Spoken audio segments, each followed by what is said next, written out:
In this video, we're going to be finding the equation of a hyperbola when we're given some information about the hyperbola.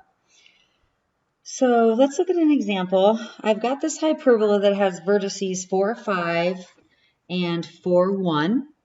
And I've got the equations of the asymptotes.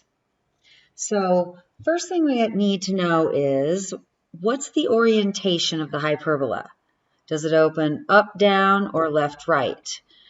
That way we can choose the proper standard form, which is basically which variable goes first, the x or the y. So I always recommend you draw a rough sketch if you aren't sure what's going on. So I'm going to graph my vertices. I've got 4, 5. Okay, so here's a vertex, and I've got 4, 1.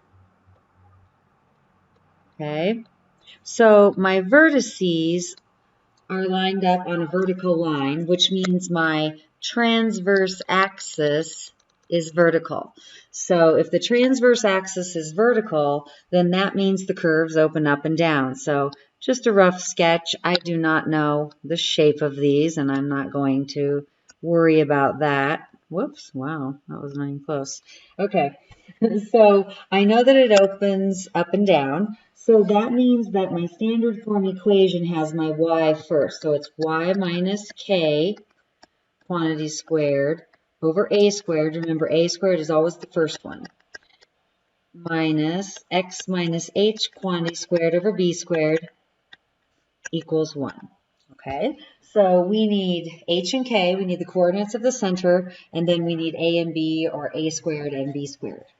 Okay, so hk, remember, is our center. So if we know the coordinates of the center, we're good. We can substitute those in.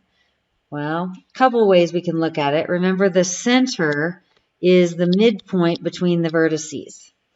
So I can see then I'm looking for the midpoint between 1 and 5. The way we can find a midpoint, remember, is to average them. So 1 plus 5 divided by 2 is 6 divided by 2 is 3. So the center is going to have a y coordinate of 3 and an x coordinate of 4, because it's going to lie on that same vertical line. So the center is 4, 3. Now, we can also get the center, remember, from the equation of the asymptotes. So the asymptotes equation is y equals, and it's either a over b or b over a.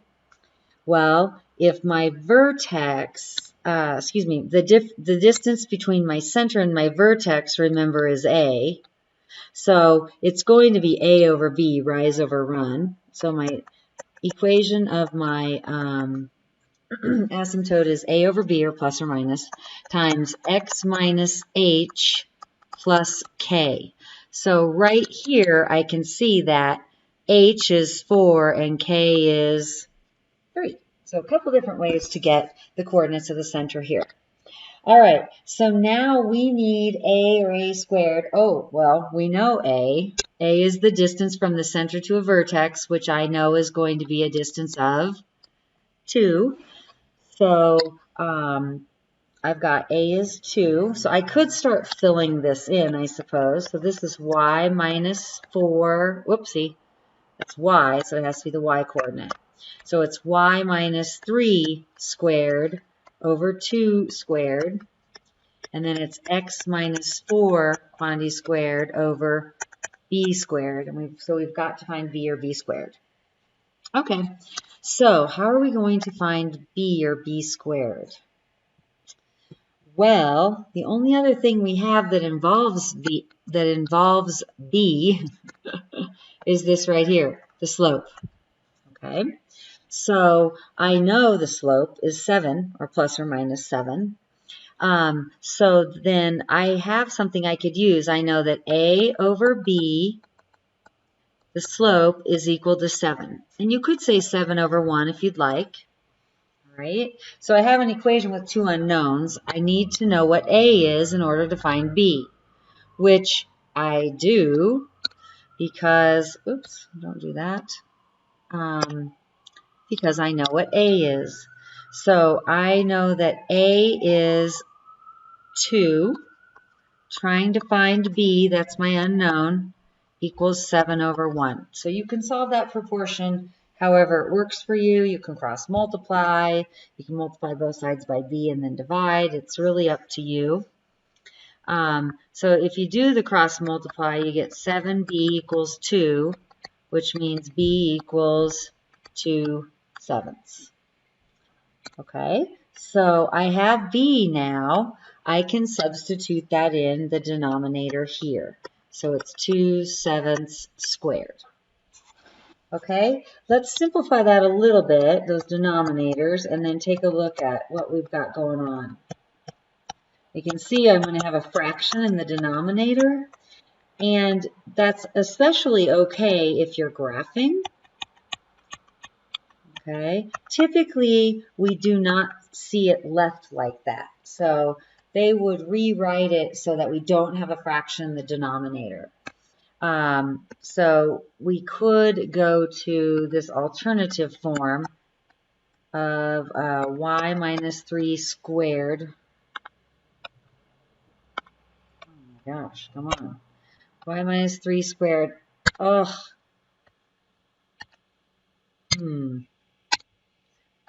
Not switching pen mode. There we go. Over 4 minus. So we're going to multiply by 40. Multiply by the reciprocal. So that's going to put the 49 up here in the top. And the 4 in the bottom. And there we have it. Here's the equation that has those vertices and those asymptotes. All right, let's take a look at another example. Here I'm given the center. I've been given one vertex and one focus point. Once again, we need to know the orientation. Excuse me, does it open left, right, or up, down? So I like to draw a rough sketch just so I can get an idea of what's going on. So I've got my center at 4, -2. Okay. Here's the center. And then I've got a vertex at 1, -2. Okay, here is the vertex. And I've got a focus at -2, -2. There's a focus. So I can see they all lie on the same horizontal line, which means that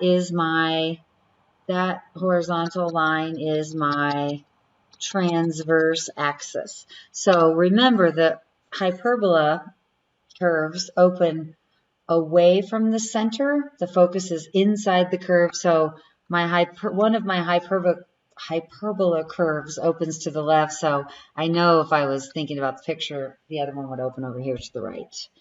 All right, so it opens left and right, which tells me the x will be first. So we have x minus h quantity squared over a squared. A squared is always first. And then I have y minus k quantity squared over b squared equals 1. So once again, I need the center, which I was given. Okay, so I was given the center. So I have h and k that I can substitute those in. And I also then need a and b, or a squared and b squared. Okay, well, I know the distance from the center to a vertex is a. So I just have to figure out what is the distance between 1 and 4. Well, it is 3, so a is 3. And I know the focus, so we know that the distance from the center to each focus point is c. So that distance from 4 to -2 is 6. So I have a and c. I need b, or b squared. Well, we know an equation that shows the relationship between those two. In a hyperbola, c squared is a squared plus b squared. We can substitute the a and c in and find b squared. All right, so c is 6, so I have 6 squared is equal to 3 squared plus b squared. So isolate b squared. Basically, I have 36 minus 9. So b squared is equal to 27. So I have the all the information that I need. I just substituted in. So it's x minus 4 quantity squared over a squared. A is 3, so 3 squared is 9. Then I have y minus k. K is negative 2, so y minus negative 2 we know is a plus 2. Over b squared. Here I found b squared. Whoops. Is 27. And that's equal to 1.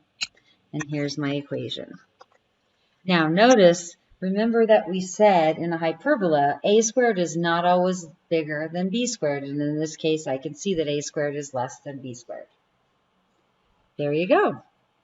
Hope that helps.